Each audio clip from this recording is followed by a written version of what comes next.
हम लोग वृत्रासुर का वृत्तांत लेके चल रहे हैं, जो पिछले जन्म में चित्रकेतु था और भगवान संकर्षण के दर्शन किए चित्रकेतु ने। और एक बार विद्याधर के रूप में अपने एरोप्लेन में जा रहा था और शिव जी को देखा उन्होंने कि वो पार्वती देवी को अपनी गोद में बिठाकर और सामने ऋषि संत महात्मा बैठे हैं, उनको भक्ति का ज्ञान दे रहे थे। तो आश्चर्यचकित हो गया और वो जब हंसा इस बात को देखकर कि कितना विचित्र स्थिति है शिव जी की, कितनी अद्भुत स्थिति है शिव जी की, तो उसके हंसने का पार्वती देवी बुरा मान गई। उन्होंने श्राप दे दिया कि असुर बन जाओ।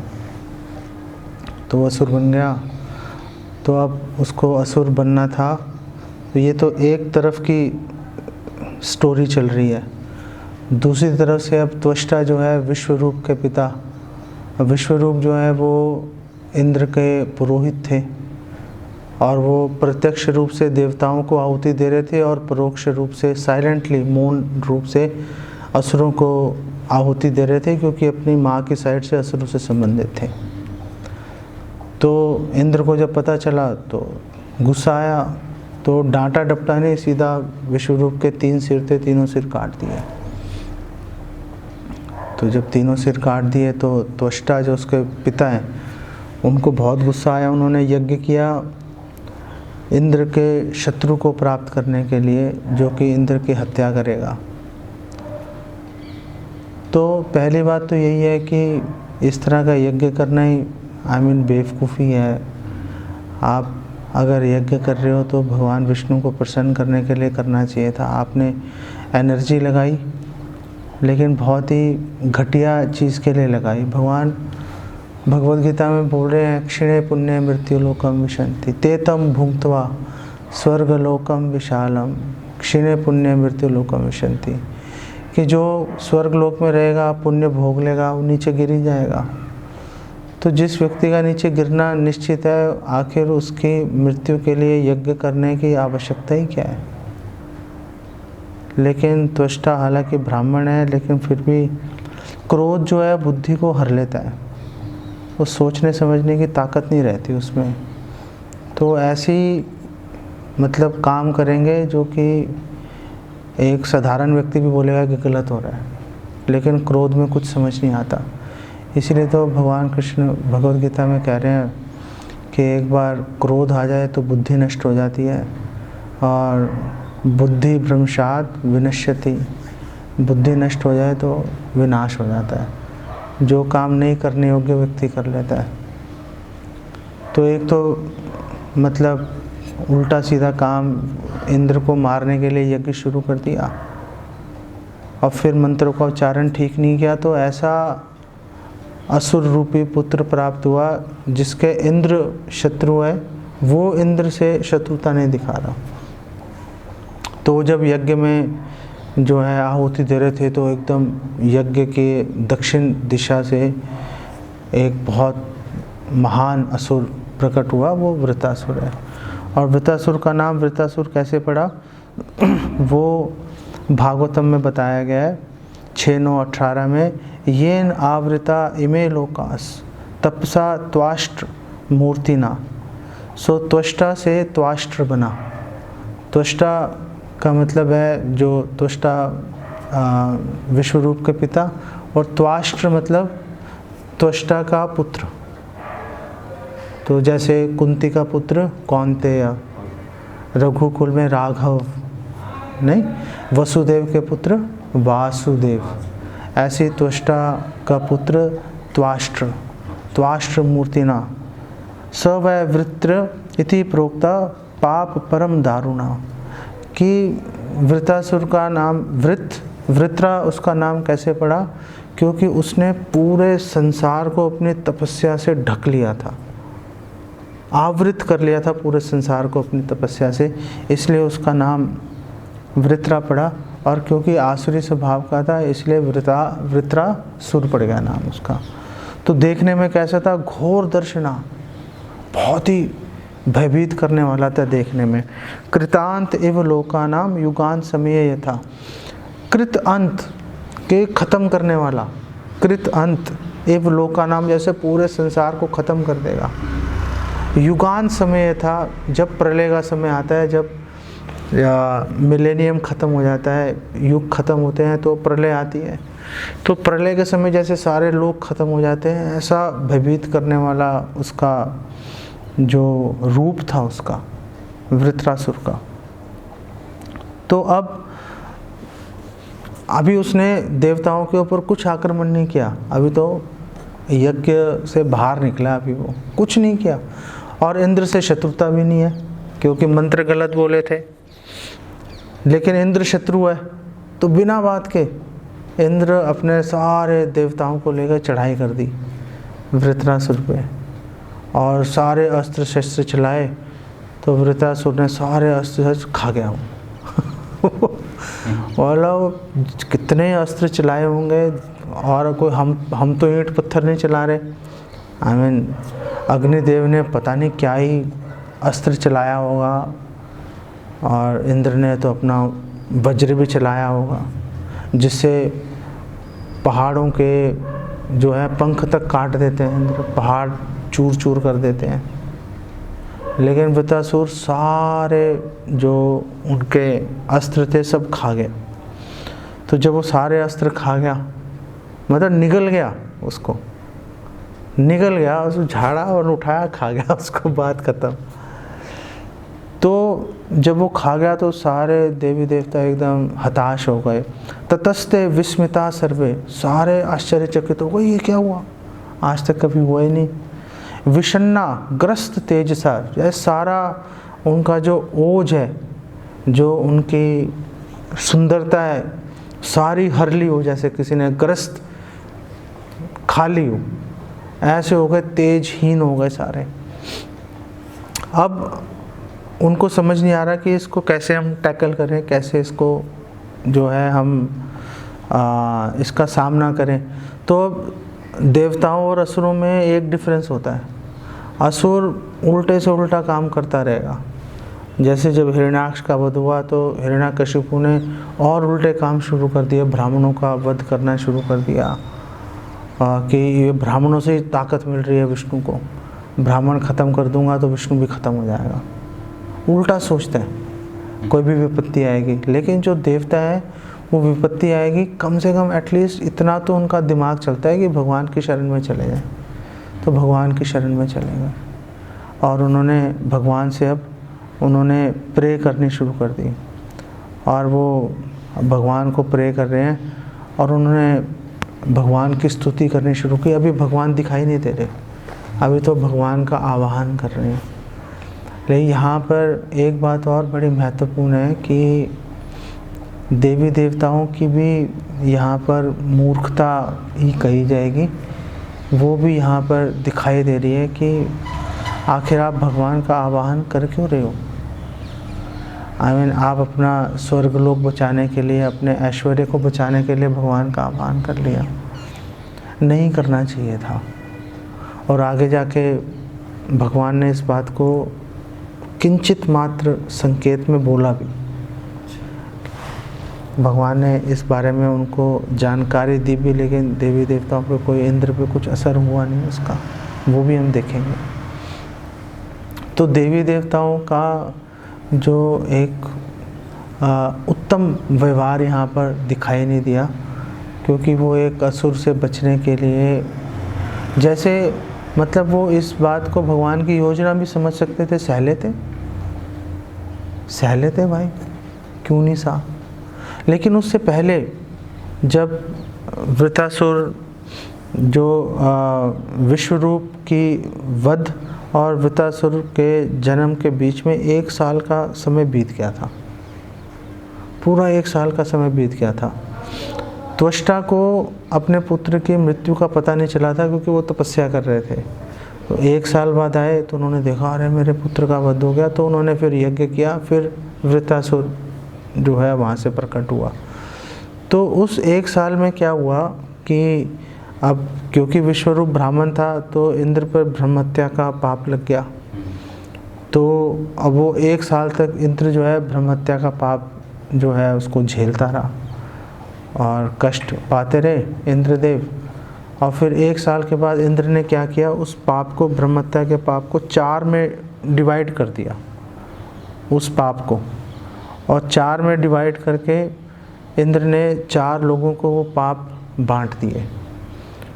लेकिन अब पाप क्यों लेगा कोई? कोई आप किसी को बोले भाई ये तेरे पे मैं विपत्ति छोड़ रहा हूँ, तो पहले तो कोई लेगा नहीं, लेकिन अगर कोई लेगा तो उसके बदले में कुछ तो मांगेगा कि चलो वेल आपने विपत्ति दिया, कुछ तो दो उसके बदले में। तो इंद्र ने 4 वरदान दिए और पाप के 4 टुकड़े करके बांट दिए। तो पाप के 4 टुकड़े क्यों किए, 5 क्यों नहीं किए, ये प्रश्न भी खड़ा होता है। तो यहाँ पे हमारे आचार्य श्री विश्वनाथ चक्रवर्ती ठाकुर एक्सप्लेन कर रहे हैं। वो कह रहे हैं कि देखो 5 महाभूत हैं, भूमि रापो अनलो वायु खम, है ना, कि आकाश है, अग्नि वायु पृथ्वी जल, 5 पदार्थ हैं। इन 5 पदार्थों में जो आकाश है उस पर कभी पाप का असर नहीं होता, ना पुण्य का ना पाप का, कोई असर नहीं होता। तो 4 पदार्थ हैं, अग्नि जल वायु पृथ्वी, ये पाप से प्रभावित हो जाते हैं। तो इंद्रदेव ने 4 में विभाजित किया, क्योंकि 5वां तो असर हुआ ही नहीं था उस पर, आकाश पे। तो 4 में डिवाइड करके उन्होंने डिस्ट्रीब्यूट किया। तो उन्होंने पहले भूमि को जो है 1/4 अंश दिया। तो भूमि देवी ने बोला ठीक है मैं ले लेती हूँ आपका ब्रह्म हत्या का पाप। तो इंद्रदेव ने बोला आपको क्या चाहिए? तो पृथ्वी देवी ने बोला कि मेरे सतह पे जितने भी गड्ढे हों वो अपने आप भर जाएं। तो आप देखोगे जितने भी गड्ढे होंगे अपने आप भर जाते हैं वो। तो वो कैसे भर जाते हैं? वो इंद्रदेव का वरदान है गड्ढे भरना। आप कहीं पे गड्ढे करो, धीरे धीरे गड्ढे भर जाते हैं। तो उसके बदले में जो 1/4 पाप मिला, उसके कारण जो है पृथ्वी देवी पर रेगिस्तान खड़े हो गए। पहले रेगिस्तान नहीं हुआ करते थे, रेगिस्तान खड़े हो गए। तो शिला प्रभुपाद बोल रहे हैं कि ये जो रेगिस्तान है, क्योंकि ये पाप फल है, ब्रह्म हत्या का पाप लगा हुआ है इस पर, इसलिए रेगिस्तान है। इसलिए रेगिस्तान के अंदर कोई भी पुण्य कर्म नहीं हो सकता। लेकिन पुण्य कर्म ना होना एक बात है और भगवान की भक्ति होना अलग बात है। भगवान की भक्ति नहीं रुक सकती किसी भी काल और किसी भी दशा, किसी भी देश के अनुसार, वो नहीं रुकेगी। तो पुण्य कर्म नहीं हो सकते मान लिया, लेकिन भक्ति अवश्य हो सकती है। जो रेगिस्तान के क्षेत्र हैं, वृक्षों को उन्होंने दिया 1/4 हिस्सा इंद्रदेव ने। तो वृक्षों ने बोला कि हमारी टहनियाँ अगर कोई काट दे या टूट जाए तो आप वरदान दीजिए दोबारा अपने आप उग जाए। तो आप देखो कि हम पेड़ की टहनियाँ काटें फिर उग जाती हैं। ऐसे मेरे घर के सामने एक पीपल का पेड़ था, है अभी भी। तो लोगों ने उसको वो मशीन ला के सारी उसकी टहनियाँ काट दी। तो मैंने प्रतिरोध भी जताया कि क्यों काट रहे हो आप, गलत कर रहे हो आप। तो थोड़ा रुके वो, लेकिन लगभग उन्होंने गंजा कर दिया पूरा उसको। लेकिन 1 साल के भीतर ही वो वैसे ही हरा भरा हो गया जैसे कुछ हुआ ही नहीं। तो वो इंद्र के वरदान के कारण है। लेकिन उसका जो पाप फल उनको पेड़ों को मिला, उसमें से सैप, एक रस जो गिरता है, वो रस वो ग्रहण करने योग्य नहीं है और रस को त्याग देना चाहिए। तो पेड़ों को ये दे दिया। फिर स्त्रियों को जो है पाप फल, जो स्त्रियों ने 1/4 स्वीकार किया, तो रजो दर्शन होना शुरू हो गया उनको। पहले स्त्रियों को मासिक धर्म नहीं हुआ करता था, लेकिन इंद्र का वो श्राप 1/4 लेने के कारण अब उनमें रजो दर्शन शुरू हो गया। तो उसके बदले में उनको क्या चाहिए? तो स्त्रियां जो हैं बहुत ही काम वासना बड़ी प्रबल होती है। तो स्त्रियों ने बोला कि अगर हम गर्भवती हो जाएं तो भी हम जो है यौन सुख का आनंद ले पाएँ, ऐसा वरदान दीजिए। तो इंद्र ने उनको वरदान दिया। और तो जो गर्भवती स्त्रियां हैं वो भी जब काफ़ी एडवांस, जब तक उनका सिचुएशन ना हो, तो वो अगर चाहें तो यौन सुख का आनंद ले सकती हैं। वो इतना अजीब सा वरदान मांगा। भागवतम में भी बताया गया अनेक जगह पे कि जो स्त्रियां हैं काफ़ी कामुक स्वभाव की रहती हैं, इसीलिए कर्दम मुनि जो है वो देवहूति को सुख पहुंचाने के लिए 9 में अपना विस्तार किया। तो श्रील प्रभुपाद वहाँ पे एक्सप्लेन कर रहे हैं कि स्त्रियों में पुरुषों के मुकाबले 9 गुना काम वासना ज़्यादा होती है। वहाँ पे एक्सप्लेन कर रहे हैं श्रील प्रभुपाद। और पानी जो है, चौथा जो पाप का अंश है वो पानी को दिया, जल को। तो जल ने ये वरदान मांगा कि मैं जिसमें मिल जाऊं उसका जो है मैं उसका वज़न बढ़ा दूं मैं उसको। तो ये जो दूधी है इसका बहुत यूज़ कर रहे हैं, नहीं दूध में पानी मिला के बेच रहे हैं, मांस बढ़ जाता है ना। तो जल ने ये मांगा कि जिसमें मैं जाके मिलूँगा वो उसका जो है वॉल्यूम उसका बढ़ जाना चाहिए, तो दे दिया। और जो पाप फल लिया उसके कारण इंद्रदेव ने बोला कि जब तुम्हारे पानी में बुलबुले अगर आ जाएंगे तो फिर वो पानी निक्षेप, वो पानी फिर फेंकने योग्य है, उसको इस्तेमाल नहीं किया जा सकता। पहले लोग कर रहे होंगे इस्तेमाल। तो अब जब वृतासुर, तो 1 साल तक ये हुआ, फिर उसके बाद वापस कर दिया। अब वृतासुर का जन्म हो गया, आपस में लड़ाई हुई, और फिर जाके अब देवी देवता जो हैं भगवान की आराधना कर रहे हैं। और देवी देवता बोल रहे हैं कि सारी सृष्टि बेसिकली आप ही ने बनाई है। और भागवतम के शुरू में भी बताया गया है जो 10 विषय हैं, सर्ग विसर्ग जो विषय हैं, तो उसमें जो सर्ग है वो प्राथमिक जो सृष्टि है वो भगवान कृष्ण ही कर रहे हैं। जो सेकेंडरी जो क्रिएशन है वो ब्रह्मा जी कर रहे हैं। लेकिन क्योंकि ब्रह्मा जी को सारे अवयव, सारा ज्ञान, शक्ति सृष्टि करने की भगवान कृष्ण से ही प्राप्त हो रही है, इसीलिए सृष्टिकर्ता अगर देखा जाए तो भगवान कृष्ण ही है, ब्रह्मा जी नहीं है।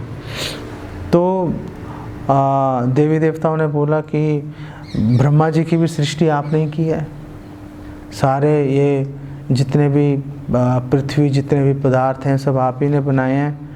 और हम लोग तो काल से डरते हैं, लेकिन काल आपसे डरता है, तो आपकी जय हो।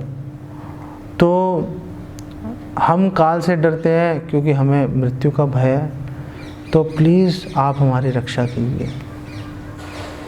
अब यहाँ पे देखने वाली बात यह है कि हम देखते हैं कि वृंदावन में भी जो ब्रजवासी हैं वो भी भगवान कृष्ण को बोल रहे हैं कि हमारी रक्षा कीजिए। कृष्ण कृष्ण महाबाहो, हे कृष्ण आप बहुत बलवान हो, आप हमारी रक्षा कीजिए। यहाँ पर देवी देवता भी बोल रहे हैं हमारी रक्षा कीजिए। तो फिर दोनों में क्या फ़र्क है? तो देवी देवता जब बोल रहे हैं कि हमारी रक्षा कीजिए, उसके पीछे उनकी अपनी व्यक्तिगत भोग की इच्छा है। लेकिन जब ब्रजवासी बोलते हैं कि हे कृष्णा हमारी रक्षा कीजिए, तो उसके पीछे उनका 2 मेन उनके कारण रहते हैं। पहली बात यह है कि जब कृष्ण उनकी रक्षा करेंगे तो कृष्ण का, भगवान कृष्ण का यश फैलेगा। पहली बात तो ये है। दूसरी बात यह है कि ब्रजवासी ये सोचते हैं कि वो भगवान को सुख पहुंचाने में उनका एक योगदान है, उनका एक रोल है उनका भगवान को सुख पहुंचाने में। अगर वो नहीं रहेंगे तो भगवान को और लोग तो सुख दे रहे हैं, लेकिन जो सुख ये पहुंचा पा रहे थे उससे भगवान वंचित हो जाएंगे, तो भगवान के सुख में हो सकता है कमी आ जाए। इस कारण से वो बोलते हैं कि हे भगवान हमारी रक्षा कीजिए ताकि हम आपकी सेवा में लगे रह सकें। यही एक मात्र कारण है कि जब भगवान कृष्ण मथुरा चले गए थे तो गोपियों ने शरीर नहीं छोड़ा था अपना। कोई गोपी जो है, किसी ने जो है अपना शरीर त्यागा नहीं था। जबकि विरह में इतनी विह्वल थी वो। और जब हम यज्ञ ब्राह्मण, जो याज्ञिक ब्राह्मण हैं, उनकी पत्नियों का भी देखते हैं तो ऑलमोस्ट सारी स्त्रियां जो है भगवान कृष्ण को भोग लेके चली गई थी, लेकिन एक स्त्री, एक जो ब्राह्मणी थी, उसके पति ने बाहर से कुंडी लगा दी थी, वो जा ही नहीं पाई वो। तो वो इतना विरह में विवल हो गई कि उसने शरीर छोड़ दिया था अपना। तो लेकिन गोपियों ने शरीर नहीं छोड़ा अपना। तो ऐसा नहीं है कि वो ब्राह्मण की जो पत्नी है वो गोपियों से भी अधिक श्रेष्ठ है, हम कंपैरिजन नहीं कर रहे, लेकिन गोपियाँ हर कंडीशन में भगवान के सुख के बारे में ही सोच रही हैं। तो ये एक बेसिक डिफरेंस है देवी देवताओं के बीच में और ब्रजवासियों के बीच में, कि वो भगवान के सुख के लिए सोच रही हैं और देवी देवता अपने सुख के बारे में सोच रहे हैं। और भगवान की शरण ले रहे हैं, लेकिन फिर भी अपने भोग के बारे में सोच रहे हैं। भगवान की शरण लेके भगवान को सुख पहुंचाएंगे ऐसा नहीं सोच रहे। और देवी देवताओं ने बोला, अविस्मितम तम परिपूर्ण कामम स्वनेव लाभेन समम प्रशांतम विना उपसर्पति अपरम ही बालिशः स्वलांगुलेन अति तितरति सिंधुम। और बालिशा शब्द का प्रयोग कर रहे हैं वो, कि वो लोग मूर्ख हैं। वो लोग मूर्ख हैं। कौन लोग मूर्ख हैं? जो कि आपकी शरण को छोड़ के कहीं और जाते हैं, वो लोग मूर्ख हैं। और मूर्ख हैं, कितने मूर्ख हैं? इतने मूर्ख हैं कि जैसे कोई कुत्ते की पूंछ पकड़ के समुद्र पार करने का प्रयास कर ले, इतने मूर्ख हैं। मतलब देवी देवता दूसरों को बोल रहे हैं कि लोग कितने मूर्ख हैं। हे भगवान, आप अविस्मित हो, आप कभी हैरान नहीं होते। हैरान तो वो व्यक्ति होगा ना जिसको लगे अरे ये क्या हो गया, वो हैरान होगा। भगवान को सब पता है क्या हो रहा है, क्या होने वाला, क्या हो चुका। भगवान कभी हैरान नहीं होते। परिपूर्ण कामम, और भगवान सदैव संतुष्ट रहते हैं। प्रशांतम, इसीलिए शांत रहते हैं भगवान। भगवान को किसी बाहरी वस्तु की आवश्यकता नहीं है सुख लेने के लिए। भगवान पूर्णतः आत्माराम है भगवान। ये सब बोलने के बाद भी देवी देवता बोल रहे हैं कि वो लोग मूर्ख हैं जो कि किसी और की शरण ले रहे हैं। अरे आपका अपने बारे में क्या विचार है भाई? आपने, चलो दूसरे लोगों ने दूसरे किसी की शरण ली सुख लेने के लिए, लेकिन आप तो उससे भी ज़्यादा दुर्भाग्यशाली हो कि आपने भगवान की शरण ली और जो सर्वश्रेष्ठ लाभ मिल सकता था उसको छोड़ दिया आपने। तो आप तो उनसे भी ज़्यादा दुर्भाग्यशाली हो। इनफैक्ट हमारे शास्त्र बोल ही रहे हैं कि जिन्होंने भगवान की शरण नहीं ली वो तो दुर्भाग्यशाली हैं ही, लेकिन जिन्होंने शरण ली और भगवान से भगवान की सेवा नहीं मांगी वो तो और भी ज़्यादा दुर्भाग्यशाली हैं। तो श्रीला विश्वनाथ चक्रवर्ती ठाकुर एक्सप्लेन कर रहे हैं कि परिपूर्ण काम का क्या मतलब है। परिपूर्ण काम का मतलब है कि भगवान कृष्ण अपने भक्तों को अपनी सुंदरता से सेटिस्फाई कर देते हैं। परिपूर्ण काम एक तो है कि खुद सेटिस्फाइड है, लेकिन खुद सेटिस्फाइड में वो बात नहीं आ रही। तो विश्वनाथ चक्रवर्ती ठाकुर कह रहे हैं कि भगवान क्योंकि अपने भक्तों को अपनी सुंदरता से सेटिस्फाई कर देते हैं, इसीलिए परिपूर्ण काम है। और प्रशांतम है। प्रशांतम का अर्थ विश्वनाथ चक्रवर्ती ठाकुर बोल रहे हैं कि भगवान बहुत एग्रेसिव नहीं है, बहुत भगवान कभी गुस्से में नहीं आते। इसका क्या मतलब है? तो वो एक्सप्लेन कर रहे हैं कि अगर भक्त से कभी कोई गलती हो जाए, मिस्टेक हो जाए, तो भगवान ऐसे नहीं बोलते तूने गलती की अब छोड़ूंगा नहीं तेरे को। भगवान ऐसा नहीं सोचते। भगवान भक्त अगर सेवा अपराध करें, जो कि हम लोग करते रहते हैं सेवा अपराध, तो भगवान उसको सीरियसली नहीं लेते। भगवान क्षमा भगवान करते रहते हैं। तो इसीलिए शुकदेव गोस्वामी ने प्रश्न उठाया था कि ऐसे भगवान जो कि शरण देने के लिए तत्पर हैं, और लोग गलतियां कर रहे हैं उनके प्रति, फिर भी अपराध नहीं ले रहे, फिर भी क्षमा कर रहे हैं। ऐसे भगवान को छोड़ के किसी और के शरण में कैसे जाया जा सकता है। हो बकी यम स्तन कालकूतम जिघांसया अपाययत अपि असाध्वी लेभे गतिम धात्री उचिताम ततो अन्यम कम वा दयालु शरणम व्रजेमा। के कम वा दयालु, ऐसे दयालु भगवान की शरण को छोड़ के कहाँ जाए जिन्होंने पूतना जो स्तन पे कालकूट विष लगा के आई थी उसको भी अपने माँ का दर्जा दे दिया, उनको पद उनको प्रदान कर दिया। तो फिर देवी देवता बोल रहे हैं कि आपने जो है सत्यव्रत मुनि को आपने मत्स्य अवतार में आपने रक्षा की थी, तो प्लीज़ आप हमारी भी रक्षा कीजिए। ये जो असुर है वृतासुर, ये भी प्रलय के जल जितना ही जो है प्रभावशाली है।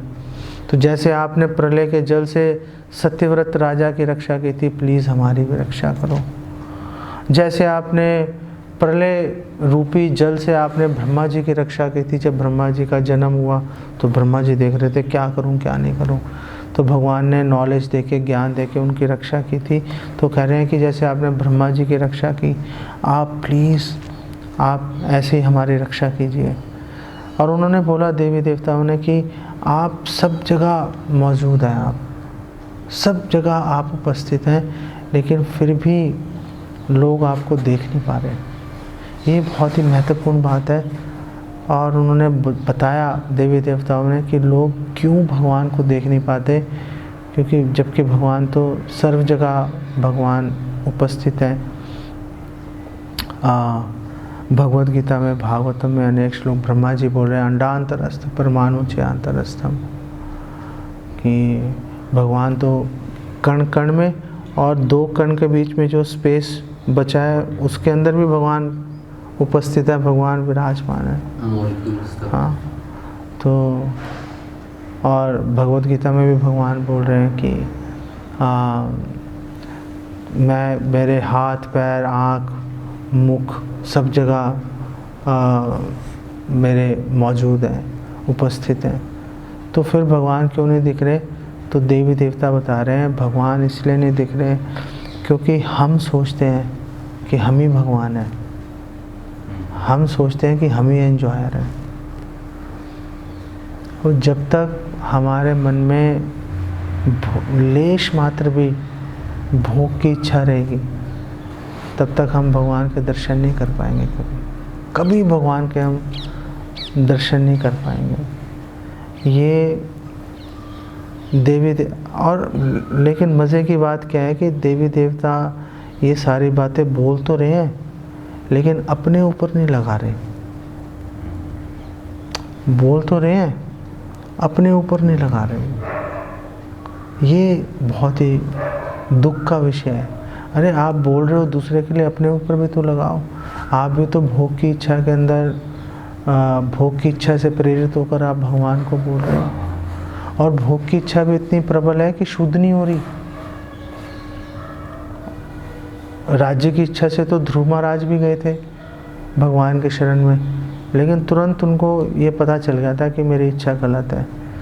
लेकिन देवी देवताओं पर इतनी भोग की इच्छा इतनी प्रबल है कि शुद्ध नहीं हो पा रही। पता सब है उनको, नहीं तो वो कैसे बोलेंगे कि भगवान को नहीं देख पा रहे, क्योंकि हम लोग सोच रहे हैं कि हम खुद ही भगवान हैं, खुद ही हमें भोग करने का अधिकार हमारे पास है, लेकिन फिर भी उसको शुद्ध नहीं कर पा रहे। बड़ी हैरानी की बात है। और फिर उन्होंने भगवान के अनेक अवतारों का नाम लिया, वामन देव, परशुराम, नरसिंहदेव, वराह, राम, कृष्णा। और उन्होंने बोला कि हे भगवान, आप तो युग युग में आप प्रकट होते हो। क्यों प्रकट होते हो?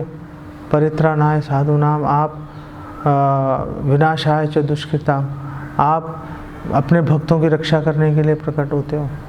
और क्योंकि आपने पहले हर एक युग में आपने हमारी रक्षा की है, तो हमें कोई शर्म नहीं आ रही आपसे रक्षा, इस युग में आपसे रक्षा मांगने के लिए। कोई पहली बार भीख मांगेगा तो उसको थोड़ा सा संकोच होगा। जो अभ्यस्त है भीख मांगने के लिए कि दे दो दे दो, वो धीरे धीरे वो शर्म ख़त्म हो जाती है फिर। तो देवी देवता, विश्वनाथ चक्रवर्ती ठाकुर बोल रहे हैं कि देवी देवता क्योंकि अभ्यस्त हो चुके हैं आप भगवान को बुलाने के लिए, हे भगवान हमारी रक्षा करो, हे भगवान हमारी रक्षा करो, तो उनको कोई संकोच नहीं हो रहा देवी देवताओं को कि आप प्लीज़ हमारी रक्षा कीजिए। तो जब देवी देवताओं ने इतना बुलाया, भगवान प्रकट हो गए वहाँ पर, भगवान नारायण प्रकट हो गए, सारे देवी देवताओं ने उनको प्रणाम किया। तो अब देवी देवता प्रार्थना कर रहे थे, भगवान सामने नहीं थे, अब सामने आ गए, तो देवी देवता अब भी उनको प्रार्थना कर रहे हैं देवी देवता। तो मतलब क्या है कि हर हालत में हम भगवान के दर्शन कर पाए या नहीं कर पाए, हमारा एक ही कर्तव्य है, प्रार्थना करते रहें भगवान को, भगवान की स्तुति करते रहें। तो देवी देवताओं ने बोला कि हे भगवान, आप ही स्वर्ग आदि लोक प्रदान करते हैं और आप ही उनको नष्ट कर देते हैं। तो जैसे हमने बात किया था, तेन तब भूतवा स्वर्ग लोकम विशालम क्षिणे पुण्य मृत्यु लोकम विशंति, कि भगवान प्रदान तो करते हैं स्वर्ग आदि लोग, लेकिन क्योंकि वो लोग भोग कर रहे हैं तो उनके पुण्य क्षीण होते ही उनको खींच के वापस नीचे भी लेके आ जाते हैं उनको।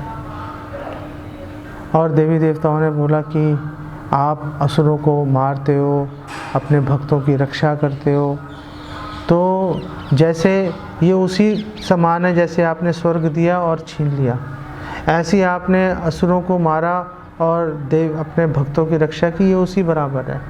तो स्वर्ग देने में भगवान का कोई ऐसा कुछ बड़ा स्वार्थ नहीं है, और उनसे वापस छीनने में ऐसा नहीं कि भगवान उनसे घृणा कर रहे हैं। ऐसे ही देवी देवताओं की रक्षा कर रहे हैं, तो ऐसा नहीं कि कोई बहुत बड़ा स्वार्थ है या असुरों से घृणा कर रहे हैं इसलिए उनको मार रहे हैं। भगवान समभाव से जैसा जिसका जो इच्छा रहेगी, जैसे जो काम करना चाहेगा, जैसे जिसके कर्म होंगे, भगवान उसके अनुसार उनको फल प्रदान करते हैं। और फिर असुरों को मारने से भी भगवान की कृपा है, क्योंकि जिन असुरों को भगवान ने मारा उनको मुक्ति प्राप्त हो गई, उनको जिन असुरों को मारा उनको मुक्ति प्राप्त हो गई।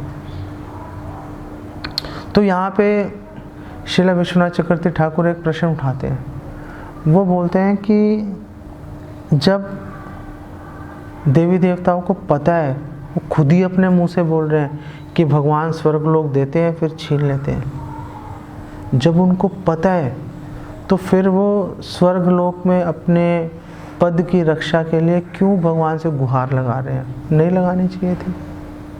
क्यों गुहार लगा रहे हैं? क्यों वैकुंठ की बात नहीं कर रहे?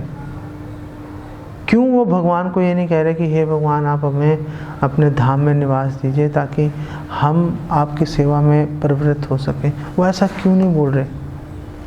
तो विश्वनाथ चक्रवर्ती ठाकुर बोल रहे हैं ऐसा इसलिए नहीं बोल रहे क्योंकि जैसे एक पशु है, अब पशु घास खाकर ही संतुष्ट रहेगा, पशु को आप खीर दोगे नहीं खाएगा, कोई इच्छा नहीं है उसके मन में खीर की, पशु के। ऐसे ही विश्वनाथ चक्रवर्ती ठाकुर तो बेसिकली जो देवी देवता है उनको मतलब पशुओं के समान ही समझ रहे हैं उनको। मतलब कितनी हैरानी की बात है कि उनको पता है वैकुंठ के बारे में, फिर भी उनके मन में वहाँ जाने की इच्छा नहीं आ रही, फिर भी स्वर्ग की कामना ही वो बेसिकली किए जा रहे हैं। और फिर उन्होंने बोला कि हे भगवान, आप स्वयं उपलब्ध निज सुख अनुभवो भगवान, कि आप अपने आप को उपलब्ध करा देते हो, आप भक्तों के सामने प्रकट हो जाते हो, आप उनको दिखा देते हो अपना स्वरूप। और क्यों दिखाते हो? निज सुख अनुभवो भगवान, ताकि लोग आपको, भक्त आपके दर्शन करके सुख का अनुभव कर सकें। ऐसे भगवान से आप स्वर्ग की कामना भी किए जा रहे हो साथ में। कैसे बात चलेगी? कितनी दो पैरेलल चीज़ें एक साथ कैसे चला पा रहे हैं वो लोग, समझ नहीं आ रही। इसी से क्लियर होता है कि देवी देवता क्योंकि नारद मुनि जैसे शुद्ध भक्त का संग नहीं कर रहे हैं ना, बृहस्पति जी के पीछे चल रहे हैं वो, और बृहस्पति जी सकाम भक्त हैं वो, तो कभी भी वो शुद्ध भक्ति में अपने शिष्यों को प्रवृत्ति नहीं कर रहे। इसलिए शुद्ध भक्तों का संग करना बहुत ही महत्वपूर्ण है। अगर शुद्ध भक्तों का संग करेंगे तो ही शुद्ध भक्ति के बारे में, भगवान की सेवा के बारे में हमारे मन में प्रेरणा आएगी। ऐसा नहीं है किसी ने धोती कुर्ता डाला है यहाँ सैफरॉन कपड़ों में है तो वो शुद्ध भक्त होगा, उसका आचरण देखना पड़ेगा। अगर वो खुद अच्छे से आचरण कर रहा है और लोगों को शुद्ध भक्ति के विषय में बता रहा है तो उसका एसोसिएशन लेने का पॉइंट है। नहीं तो आप उसको दूर से आदर दो। जैसे श्रील प्रभुपाद एक्सप्लेन कर रहे हैं कि भगवान तो सबके हृदय में, तो सबको आदर देना चाहिए। तो फिर क्या शेर को भी आदर देना चाहिए? शेर को भी गले लगाएं? शेर को गले लगाएंगे खा जाएगा वो। तो प्रभुपाद एक्सप्लेन कर रहे हैं कि आप शेर को दूर से आदर दो। ये आपके हृदय में परमात्मा है लेकिन दूर से प्रणाम है आपको। इसी तरह से जो भक्त जिनका आचरण अच्छा नहीं है, जो शुद्ध भक्ति की बात नहीं कर रहे, जो श्रील प्रभुपाद की शिक्षाओं पर अक्षरक्ष पूरी तरह चलने का प्रयास नहीं कर रहे, ऐसे भक्तों को दूर से आदर दो। उनका संग करने की आवश्यकता नहीं है। अपना हृदय उन्हीं भक्तों के सामने खोलो जो श्रील प्रभुपाद की शिक्षाओं को पूरी तरह से अपने जीवन में उतार के चल रहे हैं। जो श्रील प्रभुपाद का, चैतन्य महाप्रभु का जो संदेश है, बिना कोई बदलाव किए लोगों को पहुंचाने का प्रयास कर रहे हैं। अगर ऐसा नहीं किया तो जैसे देवी देवता हैं, बिल्कुल मतलब पूरी नॉलेज है, नॉलेज में कमी नहीं है, लेकिन फिर भी आचरण से कोसों दूर है, क्योंकि उनके गुरु ने उनको बोला ही नहीं वैसा आचरण करने के लिए। तो इसीलिए अच्छे भक्तों का संग करना बहुत महत्वपूर्ण है। ठीक है, यहाँ पे इसको विराम देते हैं। आगे देवी देवताओं ने और कई प्रार्थनाएं की। फिर भगवान ने क्या बोला उनको? भगवान ने लताड़ लगाई उनको, लेकिन प्रेम से लताड़ लगाई, प्रेम से। कैसे लगाई, कल सुबह इस पे डिस्कशन करेंगे इसके ऊपर। आप कुछ क्वेश्चन पूछना चाहते हो तो आप पूछ सकते हो। ये जो किस काल में हुआ, सतयुग में? ये किस काल में हुआ? तो भक्ति सिद्धांत सरस्वती ठाकुर एक्सप्लेन कर रहे हैं, ये जो घटना है, ये घटना सतयुग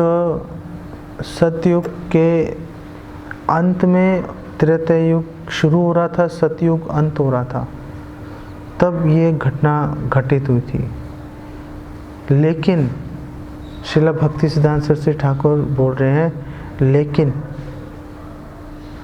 ये याद रखना कि हम लोग 28वें मनवंतर में बैठे हैं और ये घटना पहले मनवंतर में हुई थी। तो इसका मतलब है ये जो घटना जिसकी हम बात कर रहे हैं, ये घटना 12 करोड़ वर्ष पहले घटित हुई थी। ये घटना भक्ति सिद्धांत सरस्वती ठाकुर एक्सप्लेन करते हैं। उसी समय पर भगवान कृष्ण ने सूर्यदेव विवस्वान को गीता का संदेश दिया। हाँ, 12.5 करोड़। हाँ, सूर्य के देवता विवस्वान को लगभग वो भी 12 करोड़ वर्ष पहले की बात है। वो सतयुग के आरंभ में दिया रहेगा, ये सतयुग के अंत में बात चल रही है। तो करीब आप समझ लो 12-13 लाख वर्षों का बीच में फासला दिखाई दे रहा है सूर्य के देवता विवस्वान को। वो भी करीब 12 करोड़ वर्ष पहले की घटना है। वो भी मनवंतर मतलब एक साइकिल पूरा हो गया, 4 युग होगा। हाँ, 43 लाख ईयर्स, 43 लाख 20,000 साल। मतलब चारों युग एक जो साइकिल एक्सपायर हाँ, हुआ, तो एक मनवंतर का हाँ, दूसरा, तीसरा, चौथा, हम 28वें में फिर रनिंग में है। हाँ, तो ये जब कलयुग खत्म होगा तो 28 मनवंतर पूर्ण हो जाएगा। हाँ, कल्प। 28 कल्प। अच्छा, कल जो मनवंतर है वो तो एक्चुअली में ब्रह्मा जी के एक दिन में 71 मनु आते हैं, ठीक है ना, 14 मनु आते हैं, और एक मनु है 71 जो है कल्पों तक, 71 कल्पों तक रहते हैं। तो 14 मनु 14 गुना 71 करेंगे तो 1000 हो जाएगा। तो 1000 साइकिल जो युगों की साइकिल है वो ब्रह्मा जी का एक दिन है, और इतनी कि उनकी 432 करोड़ वर्ष की ब्रह्मा जी का दिन है 12 घंटे, और 432 करोड़ की रात्रि है उनकी। तो मतलब हम लोग 28वें कल्प में बैठे हैं, तो पहले कल्प के अंदर वो चल रही है वो बात। तो ये 12 करोड़ वर्ष पहले की बात चल रही है। तो हमारा, क्योंकि हम गृहस्थ आश्रम में हैं, तो हमारा अंतिम संस्कार कैसे होगा वो तो हमारे पे निर्भर करता है। अगर आप शास्त्रों को देखो तो शास्त्रों में तो ये नियम है कि जो गृहस्थ है उसको घर में हमेशा नहीं रह सकता, वो उसको घर छोड़ना ही चाहिए उसको। तो ऐसा सबसे आशा की जाती है विशेषकर भक्तों से कि वो आयु के एक पड़ाव में, जो कि 50 वर्ष मानी जाती है, लेकिन जो लोग 50 नहीं 55 में जब बच्चे सेटल हो गए तो अब घर छोड़ेंगे और भक्तों के साथ जाकर रहेंगे वो। तो जब वो भक्तों के साथ जाकर रहेंगे, भक्तों की सेवा करेंगे, फिर तो भक्त अपने आप करेंगे जो भी काम करेंगे। अगर हम घर में पड़े रहेंगे तो फिर तो घर वालों की जैसे इच्छा होगी वैसे ही करेंगे वो। जैसे भक्तिविनोद ठाकुर है, अब भक्तिविनोद ठाकुर ने बाबा जी वेश धारण कर लिया था, लेकिन वो कोलकाता में रह रहे थे भक्तिविनोद ठाकुर, और भक्ति सिद्धांत सरस्वती ठाकुर नवद्वीप में थे। तो जब उनको पता चला कि शिला भक्तिविनोद ठाकुर ने शरीर छोड़ दिया है, तो वो तुरंत भागे भक्ति सिद्धांत सरस्वती ठाकुर कोलकाता बताने के लिए क्या करना है। लेकिन तब तक जो उनके भक्तिविनोद ठाकुर के परिजन थे उन्होंने उनका दाह संस्कार कर दिया। तो भक्ति सिद्धांत सरस्वती ठाकुर समय पे पहुंच नहीं पाए वहाँ पे, नहीं तो उनको प्रॉपर समाधि देते वो उनको। तो अगर हम अपने परिवार वालों के हत्थे चढ़ जाएंगे तो वो तो मार काट के बराबर कर देंगे हमें वो। अपने हिसाब से करेंगे। हाँ, वो तो अपने हिसाब से करेंगे ना, वो किसी की नहीं सुनेंगे। वो हम जाके उनको कुछ बोलेंगे आप जाओ भाई, दिमाग मत ख़राब करो, आपने पहले हमारे पिता को भ्रमित, आपने उनको उल्टी सीधी पत्ती पढ़ा के, हमारा ये आशा थी कि पूरा जीवन वो हमारी इंद्र तृप्ति करेंगे, आपने खींच के उनको पहले ही अपने साथ लगा लिया। जितना भोग हम कर सकते थे हमें कम भोग में संतुष्ट होना पड़ा। वो पहले हमसे ईर्ष्या कर रहे होंगे वो, नहीं? तो अगर हम एक टाइम पे, और एक्चुअली में जैसे विदुर जी ने बोला धृतराष्ट्र को, क्यों कुत्तों की तरह घर में पड़े हो आप? जिस भीम ने दुर्योधन को मार दिया, तुम्हारे प्रिय पुत्र को, उसका जूठा खा रहे हो। क्या पॉइंट है? जाते क्यों नहीं यहाँ से? तो कई बार कड़े शब्दों का प्रयोग भी करना पड़ता है, लेकिन पॉइंट ये है कि ऐसी आशा की जाती है कि एक आयु आने पर 50, 52, 53, 55 घर छोड़ें और जाकर पूरी तरह से भगवान के और भक्तों के प्रति समर्पित हो जाए। इतना तो गृहस्थों को करना ही चाहिए। तो फिर जब ऐसा करेंगे तो भक्त अपने आप फिर जो भी उचित विधि है वो करेंगे। तो ये जो हमारे मृतक शरीर के साथ कैसा व्यवहार होगा वो हमारे पर निर्भर करता है और किसी पर निर्भर नहीं करता। तो आप चुनिए कि आप कैसा चाहते हैं, उसके अनुसार व्यवहार कीजिए, बात ख़त्म हुआ। नहीं, दोनों अगर मतलब दोनों ऑफेंस दोनों तरीके से देखा जा सकता है। आई मीन अब अगर बोलें कि गुरु का ऑफेंस पड़ा है कि वैष्णव का ऑफेंस पड़ा है, दोनों ऑफेंस जीवन ख़त्म कर देते हैं बेसिकली। तो और फिर इंद्रदेव है, वो तो जब भोग में अंधे हो जाते हैं तो ऐसा नहीं कि एक बार किया समझ गए, वो तो जब भगवान के पीछे पड़ जाते हैं। अब भगवान गए थे सत्यभामा के साथ में, जब अदिति के वो कुंडल वगैरह देने गए थे नरकासुर के वध के बाद, तो पारिजात पुष्प ले जाने से मना कर दिया। अरे भाई क्यों मना कर रहे हो? पारिजात पुष्प किसने बनाया? स्वर्ग किसने बनाया? भगवान ने बनाया। भगवान को कैसे मना कर सकते हो? लेकिन रोक दिया, नहीं ले जाने दूंगा। तो जो भोग की जो इच्छा होती है ना, विवेक को ख़त्म कर देती है, ढक देती है उसको। व्यक्ति को समझ नहीं आता कि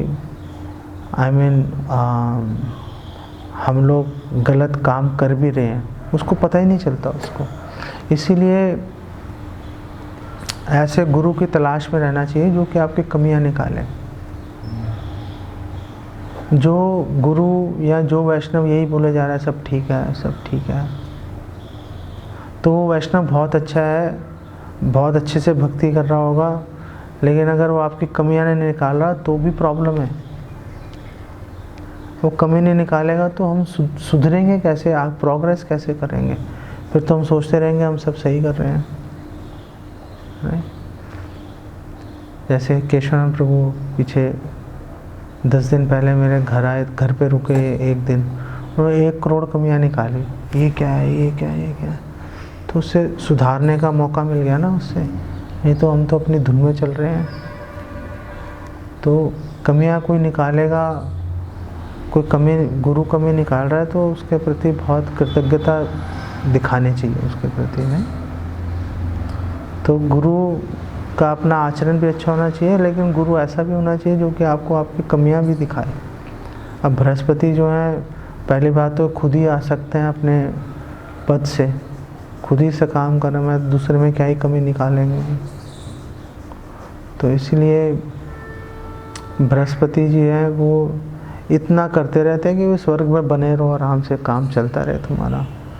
लेकिन स्वर्ग से वैकुंठ में जाने का कोई ऐसा यत्न, कोई ऐसा प्रयास करना पड़े उसके बारे में भी बता रहे। इसलिए तो देवी देवता लालायित रहते हैं पृथ्वी लोक में आने के लिए।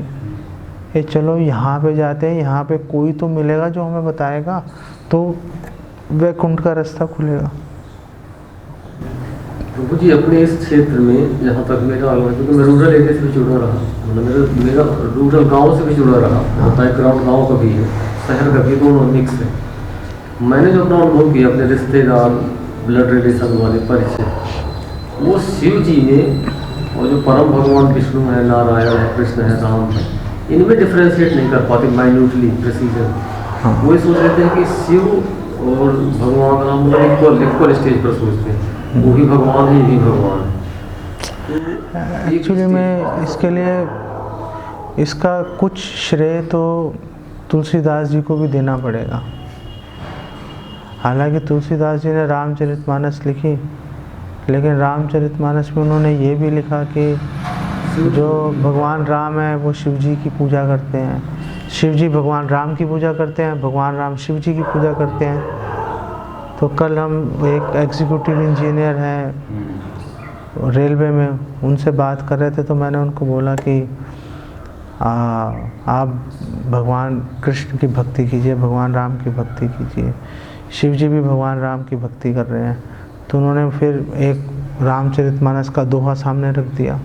उन्होंने कहा देखो तुलसीदास जी तो कह रहे हैं कि जो भगवान राम है वो शिव जी की पूजा करते हैं, अब आप उसको कैसे काटते फिरोगे? रामायण से हम नहीं कर सकते, मानस तो कमेंट्री।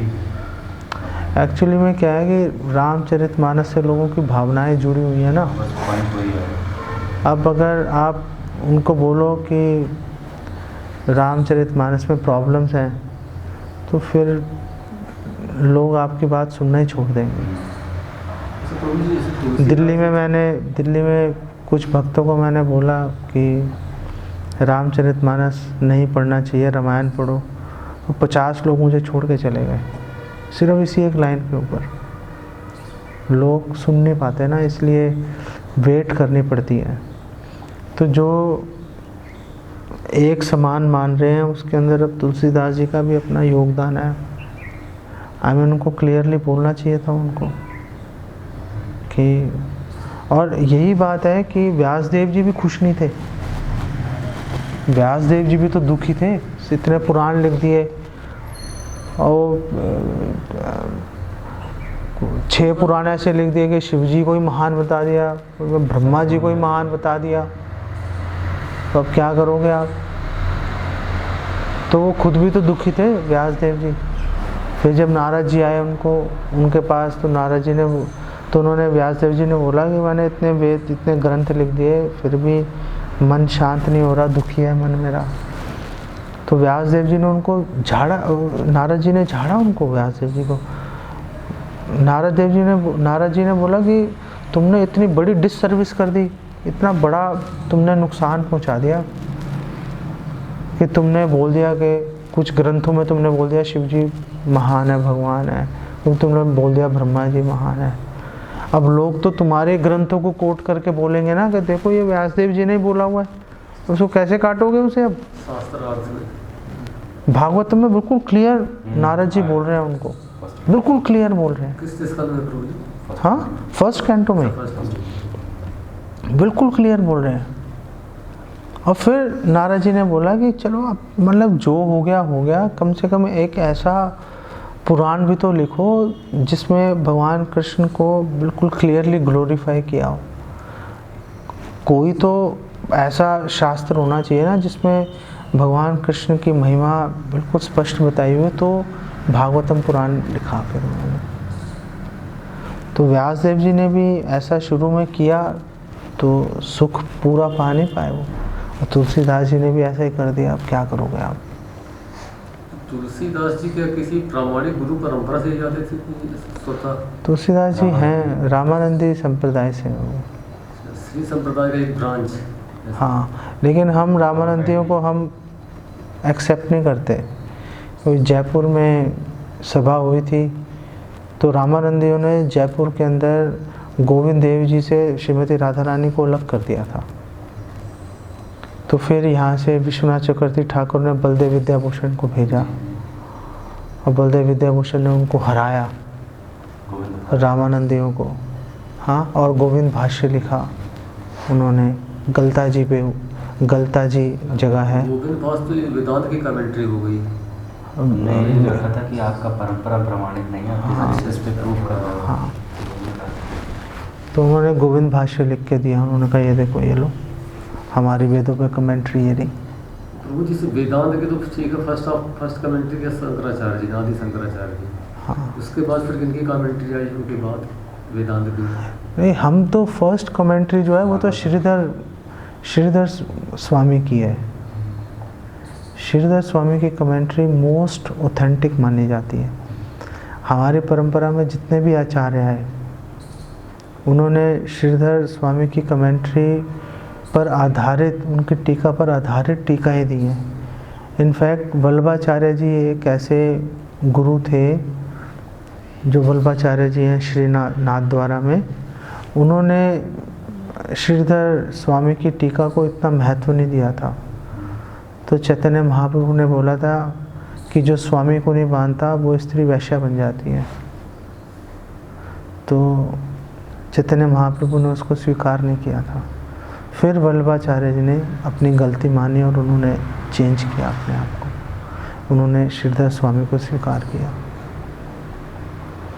तो हमारे लिए वैष्णवों के अंदर तो फर्स्ट कमेंट्री जो है वो श्रीधर स्वामी की है। नहीं, आप उनको एक चीज़ बोल सकते हो, प्रामाणिकता पता कैसे पता चलेगी? प्रामाणिकता का प्रमाण रामायण के अंदर ही है। रामायण एक ऐसा ग्रंथ है कि वाल्मीकि जी ने माता सीता के पुत्रों को, लव कुश को सिखाया और लव कुश अयोध्या गए और लव कुश ने भगवान राम और पूरी अयोध्या के सामने उसको गाया। अगर कहीं पे गलती करते तो भगवान राम हैं, लक्ष्मण जी हैं, भरत हैं, शत्रुघ्न है, कोई तो टोकता हाँ। भाई तुम ये गलत बोल रहे हो, ये सही नहीं है। उनको विश्वास ऐसा नहीं है कि आप कुछ भी बोलोगे भगवान के सामने भगवान एक्सेप्ट कर लेंगे। तो प्रामाणिकता का सबसे बड़ा प्रमाण ये है कि जो रामायण है लव कुश ने भगवान राम के पूरी अयोध्या के सामने सार्वजनिक रूप से गाई थी और उनमें कोई गलती नहीं निकाल पाया था कोई।